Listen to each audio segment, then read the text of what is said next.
Hello viewers, আসসালামু আলাইকুম। আশা করি সকলেই ভালো আছেন। তো যে যেখান থেকে এই ভিডিওটি দেখছেন সবাইকে জানাই অসংখ্য অসংখ্য ধন্যবাদ। তো যারা এখন আমার চ্যানেলটা সাবস্ক্রাইব করেন নাই অবশ্যই সাবস্ক্রাইব করে দিবেন আর পাশে থাকা বেল আইকনটি বাজিয়ে দিবেন।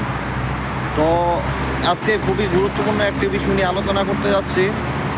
তা হলো, কালকে নিউজ পেলাম যে কুয়েত বাংলাদেশ এম্বাসি, যে বাংলাদেশ দূতাবাস কুয়েতে বাংলাদেশি শ্রমিকদের ন্যূনতম মাসিক বেতন দেখা গেছে বাড়ানো হয়েছে। তো তা নিয়ে আলোচনা করবো। সবাই ভিডিওটি একটু মনোযোগ সহকারে দেখবেন। আর আজকের ভিডিওটি একটু লং হতে পারে, সবাই ভিডিওটি না টেনে একটু মনোযোগ সহকারে দেখবেন, আপনাদের উপকৃত হতে পারে। তো দেখা গেছে আপনার 20 নাম্বার আকুত কর্মী, এখানে অদক্ষ কর্মী যারা আর কি অদক্ষ, দেখা যাচ্ছে গৃহকর্মী, হাউস বয়, তাদের বেতন হলো 120 টাকা। সাধারণ কর্মী দেখা গেছে তাদের বেতন 120 টাকা। দেখা 20 দক্ষ কর্মী দেখা যাচ্ছে ন্যূনতম মাসিক বেতন যারা সেফে আছেন, তাদের সেফে কাজ করে তাদের বেতন 150 টাকা। আর দেখা যাচ্ছে ড্রাইভার যারা, তাদের বেতন 150 টাকা যারা দক্ষ কর্মী। অদক্ষ কর্মী থেকে 30 টাকা বেশি। আর দেখা গেছে আপনার 18 নম্বর ভিসা সরকারি চুক্তি, আকুত হুকুমা ভিসা, অদক্ষ কর্মী, কৃষি কর্মী দেখা গেছে কৃষি যারা কাজ করেন তাদের 90 টাকা 8 ঘন্টায়। দেখা যাচ্ছে পরিচ্ছন্ন কর্মী, ক্লিনার, তাদের বেতন 90 টাকা 8 ঘন্টায়। দেখা যাচ্ছে সাধারণ কর্মী, তাদের বেতন 90 টাকা 8 ঘন্টায়। দেখা যাচ্ছে ভিসা 18 বেসরকারি চুক্তি, আকুত আহালি ভিসা, অদক্ষ কর্মী, কৃষিকর্মী 8 ঘন্টায় 120 টাকা। আবার পরিচ্ছন্ন ক্লিনার, তাদের বেতন 8 ঘন্টায় 120 টাকা। সাধারণ কর্মী 8 ঘন্টা, তাদের বেতন 120 টাকা। প্রহরী মানে দেখা যাচ্ছে আপনার সিকিউরিটি গার্ড, তাদের বেতন 8 ঘন্টায় 120 টাকা। স্পন্সার দেখা যাচ্ছে 8 ঘন্টায় 120 টাকা। তারপরে আপনার ভিসা 18 ব্যক্তিগত চুক্তি, আকুত আহালি ভিসা, দক্ষ কর্মী দেখা যাচ্ছে এসি মেকানিক 8 ঘন্টায় 150 টাকা। অটোমোবাইল মেকানিক 8 ঘন্টায় দৈনিক 8 ঘন্টা 150 টাকা। সহকারী অ্যাসিস্ট্যান্ট 8 ঘন্টা ডিউটি 150 টাকা। বারবা নাপিত মানে চুল কাটা যারা 150 টাকা 8 ঘন্টা ডিউটি। সেফ 250 টাকা দৈনিক 8 ঘন্টা ডিউটি। সেফ যারা। ড্রাইভার 8 ঘন্টায় 150 টাকা। তো ইনস্ট্যান্ট 8 ঘন্টায় 150 টাকা। প্রেসার 8 ঘন্টায় 150 টাকা। রিপোর্টার যারা নিউজ দেয় তাদের বেতন 8 ঘন্টায় 150 টাকা। ভ্যান্ডর 8 ঘন্টায় 150 টাকা। ওয়েটার 8 ঘন্টা ডিউটি 150 টাকা। তারপরে ভিসা 18 ব্যক্তিগত চুক্তি, আকুত আহালি, দক্ষ কর্মী দেখা যাচ্ছে আপনার কামার 8 ঘন্টায় 150 টাকা। প্রস্তুতকারক 8 ঘন্টায় 150 টাকা। মেশিন অপারেটর 8 ঘন্টায় 150 টাকা। দর্জি এবং পোশাক তৈরি 8 ঘন্টায় 150 টাকা।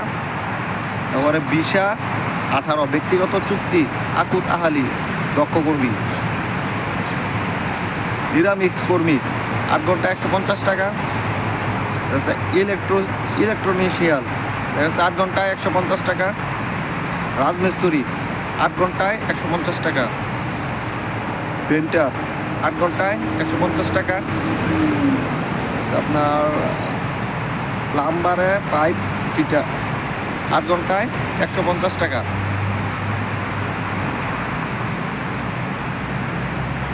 এবিওর 8 ঘন্টায় 150 টাকা। শাটারিং কর্পোরেটর 8 ঘন্টায় 150 টাকা। স্টিল ফিক্সার 8 ঘন্টায় 150 টাকা। সার্বুজ্জ 8 ঘন্টায় 150 টাকা। ওয়েল্ডার ও ফেব্রিক্স 8 ঘন্টায় 150 টাকা। তো দেখা গেছে আগামী 1 আগস্ট থেকে এই বেতন কার্যকর হবে। তো তাহলে প্রবাসীদের জন্য অনেক বড় একটা উপকৃত হবে। অনেকেই অনেক বড় একটা অ্যামাউন্ট। আগে 75 টাকা দিত, 120 টাকা দিলে 90 টাকা দিলে খারাপ হয় না 8 ঘন্টায়। দেখা গেছে আমার ভালো লাগছে যে সব থেকে সেফের দেখা যাচ্ছে 18 ব্যক্তিগত চুক্তি আকুত আহালি ভিসা দক্ষ কর্মী সেফে যারা আছেন 250 টাকা, বাংলাদেশের 1 লাখ টাকা পুরা। দেখা যাচ্ছে আমার এই কাজটা ভালো লাগছে যে তাদের বেতন সব থেকে বেশি যারা সেফ, তাদের 250 টাকা, যা বাংলাদেশের 1 লাখ টাকা আছে পুরা। তো যাই হোক আগামী 1 আগস্ট থেকে এটা আর কি কার্যকর হবে। তো দেখেন এই যে আমি মিথ্যা কথা বলতেছি না, বাংলাদেশ দূতাবাস থেকে আর কি এই নিউজটা দেওয়া হয়েছে। দেখতে পাচ্ছেন কিনা জানি না, বাংলাদেশ দূতাবাস থেকে এই নিউজটা দেওয়া হয়েছে। যাই হোক এটা আর কি কালকে সিগনেচার করা হয়েছে 7 তারিখে। তো যাই হোক যদি বেতন বাড়ানো হয় তাহলে সবার জন্য একটা আর কি ভালো, কারণ 75 টাকা বেতন অনেকেই কেউ কিছু করতে পারে না। আর যদি আপনার 90 টাকা বা 120 টাকা হয় 8 ঘন্টায়, বড় একটা অ্যামাউন্ট। দেখা গেছে 40,000 টাকার মতন আসে, 35,000 40,000। যাই হোক আলহামদুলিল্লাহ অনেক ভালো যদি 1 তারিখ থেকে আসলে বাড়ানো হয়। সিগনেচার করা আছে বাংলাদেশ দূতাবাসে। যাই হোক যারা এখন কুয়েতে আসতে চাচ্ছেন আসতে পারেন। তো নতুন যারা আসতে চাচ্ছেন তাদের জন্য তারাও উপকৃত হবেন। অনেকে পার্ট টাইমের জন্য দৌড়াদৌড়ি করে, তো তাদের আর দৌড়াদৌড়ি করতে হবে না। যদি 12 ঘন্টা ডিউটি লন কোম্পানির কাছে 150 টাকা বেতন হইলে মাসে 50,000 টাকা পাঠাইতে পারবেন, মনে আছে। তো যাই হোক এটা আর কি সবার জন্যই ভালো। কুয়েত থেকে বাংলাদেশ দূতাবাস ভালো একটা দায়িত্ব নিয়েছে। এটা আর কি সবার জন্য উপকৃত হবে। সবাই আর কি অনেক প্রবাসী আর কি অনেকে পার্ট টাইম করতে পারে না, তাদের জন্য অনেক বড় একটা অ্যামাউন্ট। তো ধন্যবাদ জানাই বাংলাদেশ দূতাবাসকে ভালো একটা ডিসিশন নেওয়ার জন্য, বেতন বাড়ানোর জন্য। বোঝা গেছে অনেকেই আসছে পার্ট টাইম পায় না, অনেকেই অনেক বিপদের সম্মুখীন হয়। তো আমি ডিসাইড করব যে বাংলাদেশ দূতাবাসকে আরেকটা ডিসাইড করবো যে অনেকেই আছে, অনেক দালাল আছে যে বাংলাদেশ থেকে লোক আইনার খোঁজ খবর নেয় না, তাদের অনেক কষ্টে দিন যায়। অনেকেই অবৈধ হয়ে যায়, কোম্পানি ঠিকমতো খাওয়া দেয় না, কোম্পানি প্রথম খাওয়ার খরচ দেয় না, দালালও খোঁজ খবর নেয় না। তো আমি ডিসাইড করবো যে লোকটা আর কি বাংলাদেশ থেকে আসবে, বাংলাদেশ থেকে আসলে বাংলাদেশ দূতাবাস কুয়েতে থাকা বাংলাদেশ দূতাবাস তার খোঁজ খবর নেওয়ার জন্য। আর যদি দালাল আইন না তার খোঁজ খবর না নেয়, ওইটা আর কি অ্যাকশনে যাওয়ার জন্য আর কি ডিসাইড আমি আর কি অনুরোধ জানাবো বাংলাদেশ দূতাবাসকে যে অনেক প্রবাসী আইসা অনেকে হয়রানি হয়, তো প্রবাসী যাতে হয়রানির শিকার না হয়। তো এই জন্য আর কি বাংলাদেশ দূতাবাসের কাছে অনুরোধ রইল যে প্রবাসী নতুন আসলে তার খোঁজখবর নেওয়ার জন্য, বাংলাদেশের দূতাবাস আছে তার খোঁজখবর নেওয়ার জন্য।